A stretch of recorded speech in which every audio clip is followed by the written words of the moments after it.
Hey all, and welcome back to my channel. So today I was kind of getting messages around more of this cloudy energy. I'm definitely feeling a lot of this cloud energy, and we are in a bit of a spiritual war. It's definitely good versus evil. And it feels like every time we're making 2 steps forward, it feels like then we go 3 steps back. It's definitely like that kind of energy. So it's important for us to just kind of keep checking in with the collective energies and continue to help try and clear these cloud energies, okay? They're kind of like these overhang heavy energies. Now, I don't know if this is because there is cloud science and there's a lot of biowarfare going on. I don't know if it's coming in terms of a biology or a biological type of warfare on us energetically, or if it is just more along the lines of a collective energy and the vibration of us, with black magic or things that are just weighing us down energetically. So it could be a combination of both of those things, but it's definitely a cloud energy. So when you are not sure or you are not able to tune into your intuition, that's when you know that something is wrong with the energy, okay? The energies of the collective, all right? So it's important for light workers, people who are working for the good of humanity. That is a light worker. It doesn't matter what religion you are. It doesn't matter what it is. If you are speaking truth, you are a light worker. Truth is the most important thing right now. Speaking your truth, authenticity. How do you break through cloud energy? By speaking truth, okay? Speaking through the cloudiness, the fog, the confusion.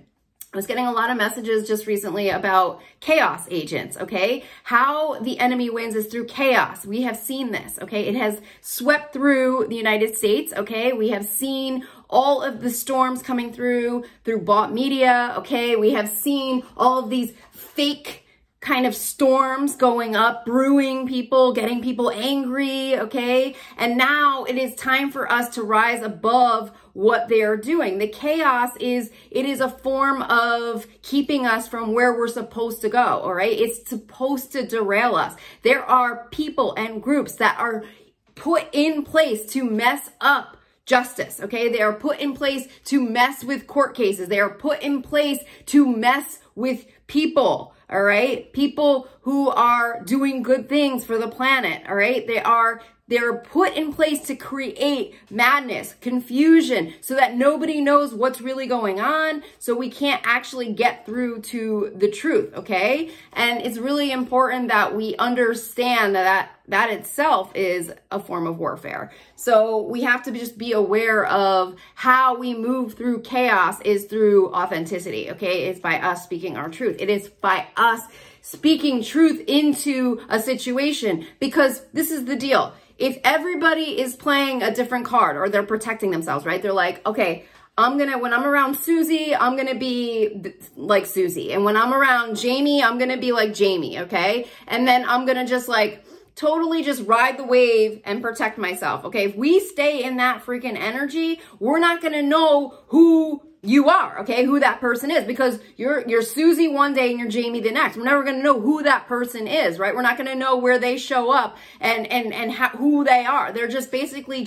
they're just protecting themselves. So when they step into their truth, they step into their power, then they are going to be rising into their own category of person, okay? And then all of a sudden, the Susie and Jamies are going to be like, who are you? Where did you come from? I don't know you. Who the hell are you? And then that's the light. That's the light. The authenticity coming through. They're the light. Now they're shining a light through Susie and Jamie and who they are. And now Susie and Jamie are confused. They don't know who they are anymore, because this person in the middle is not reacting the same way that they normally do, okay? So then they shine the light on all of those behaviors and they become the mirror. And then what happens is we start paving a way through all the Susie and Jamies in the world. So what we have to do is keep showing up as our true selves, okay? Because then we become the light and the mirror. And then what happens is the confusion, chaos energy can't survive in authenticity. It can't live. It can't breathe, okay? Because when you're real, you're real. You're real. There's nothing that can sway or change anything. You are the light. You automatically become truth and light. And it goes and breaks through. It breaks through confusion, chaos systems. It can break through groups. It can break through everything if you show up as your true self. So right now, this cloud Cyclops energies that are coming in to confuse us, that block our intuition. We have to now step into our power, step into our truth. We cannot let anyone tell us, who we are, who we have to be, okay? We cannot allow their chaos, their destruction to come in, because it's meant to confuse us. It is meant to distort us. It is meant to make us think we're supposed to be doing one thing when we're completely on the wrong path at all times. You know what I mean? So we have to figure out what this confusion is, and we have to break through that confusion. We have to keep seeking answers, seek the truth, okay? And this is a challenge. It's going to be a challenge for a lot of people right now to keep breaking through this energy.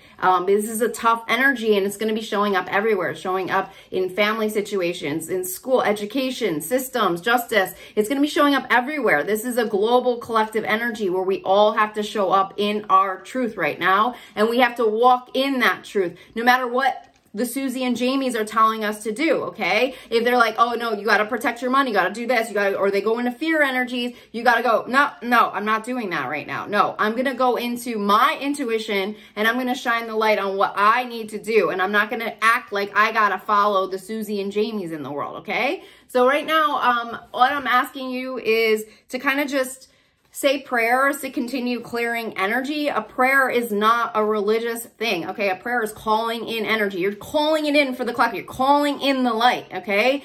Anything that you do that is working to bring forth truth, okay? Equality, liberty, freedom is of the light. And we have to clarify that. You do not have to be religious to be a light worker. It has nothing to do with religion. Most religion is formed and a part of a judgment system, okay? Most religions is about control, conformity, and judgment. That's where they lie. And no matter what they say, if they are of the light of Jesus, most of those systems are based on judgment, okay? Everything in that religion is about conformity to that religion. So if that religion does not believe in divorce, for example, then you can never get a divorce, or you are shunned from that religion.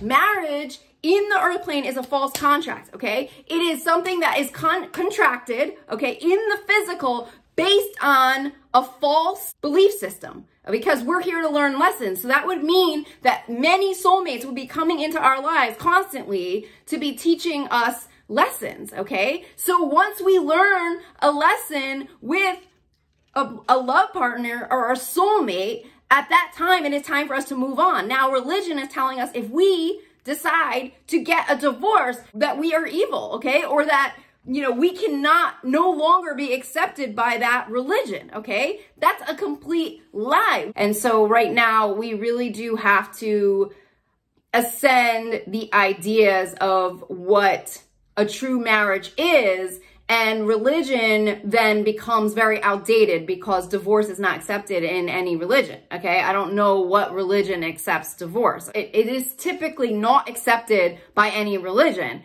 and you are essentially shunned from that religion if you get divorced. And then what does that say or do to families or people who are part of that religion? So now we have to look at those constructs, right? And we've been looking at them, all right? I know a lot of people, because of COVID, had divorces. Divorces skyrocketed because I think a lot of people never spent that much time with their partner, and a lot of it was very stressful with money. If you were someone who was traveling, there was just a lot of constraints, and it changed people forever. And I think that that is something that really made us assess what a marriage is and what divorce is. There are also times when a partner has outgrown another partner, and it is very clear that it is time for them to move on. And there's nothing wrong with that. That is exactly why we're here, because we are meant to continue to grow and evolve and experience new things. So we have to continue moving forward and not stay in things out of rejection or judgment, okay? And that's the root of most religion. Now, I know a lot of people in the spiritual communities are not in any form of church, but we do have to think in terms of the majority of our country is in some kind of a church. If we look at the numbers of the churchgoers, they're really high. So if that's a snapshot of, say, a quarter of our country or 50% of our country, then we have to address the religions, okay, at that point. And that's where we would be going next, is the religion. So everything the religions are built on would essentially have a spotlight on them right now. Everything would be looked at in terms of that religion, because we are ascending judgment right now. We are ascending marriage contracts right now. We're ascending these 3D constraints in terms of how we look at connections, okay, with people and where we're supposed to be.